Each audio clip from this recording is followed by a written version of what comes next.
In the last video, we looked at how we could use division tags for layout and how we could create a structure by styling those divisions using CSS. We created a division called wide and one called narrow. So let's extrapolate this into how we could make an entire structural layout and contrast the using divisions with how we'll do it using HTML5 new semantic tags. So to give you an example of this, I've created this Photoshop visual that shows you what that structure might look like. So the header of the page might be created with a division with an ID called header. Then a menu might be called something like menu. We might have left and right column division IDs, and within those we might have a division with a class called article. So the point here is that we're using the same style rule for two different things because we want them to behave the same, so they can have the same style rule. And then one at the bottom, another division with an ID called footer. So this is how we would have done it with XHTML1, the previous standard of HTML. But now we change to HTML5, and what they've done is basically introduced some more semantic or sort of sensible sounding HTML tags that you can use instead of a division. So if we look at that same structure again, this time with HTML5 introduced, then you have a tag called header, a tag called nav, one called article, and within that article there might be different sections of the article, and a side for a sidebar, and we still have div ID footer. Now currently there is a footer tag, but at the moment it's not supported in the same way in different browsers, so it doesn't always position quite correctly. So for the moment, if you stay using div ID footer, you won't go wrong. So these are specifically named, so you have to use the word header, you have to use nav. You couldn't make up a menu tag there. So where with divisions you can use whatever title you want, so you can write whatever you like for an ID name.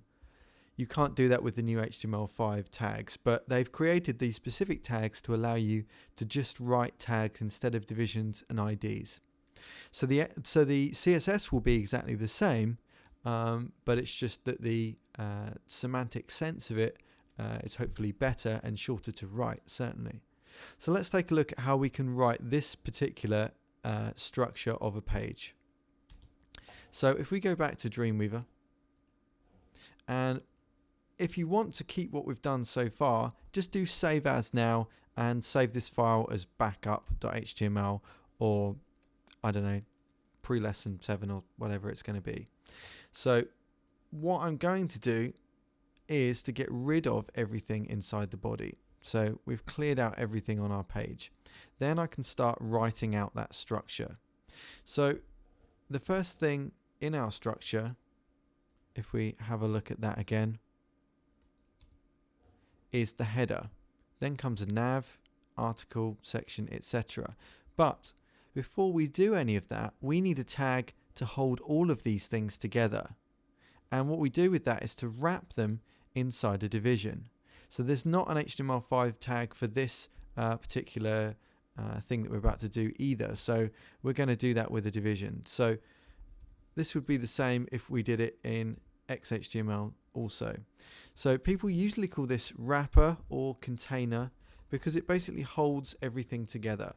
And we put the opening of it at the top and the closing of it at the bottom just before body closes. Then into that I can put in all of my different sections. So the header, then nav, then we had the article, and in article, in my example, I had two different sections. So I'll place in those tags. And after the article, there was an aside. And finally, we have a footer, which is using a division and the ID to identify that division. So that is how I would create that particular example using HTML. So I've got header, nav, article, sections inside article, the aside, and then the footer at the bottom. So that's how you will create the HTML structure. In the next video, we will look at styling that with CSS.